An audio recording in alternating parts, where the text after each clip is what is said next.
Sino ka pong hinihintay niya? Nay! Nay! May naiwan po kayo. Hindi ako. Sa inyo po to. Bigay na po namin to sa inyo. Para sa inyo po.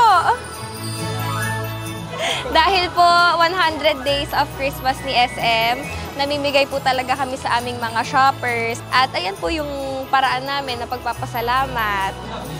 Merry Christmas po, ma'am. Thank you rin po.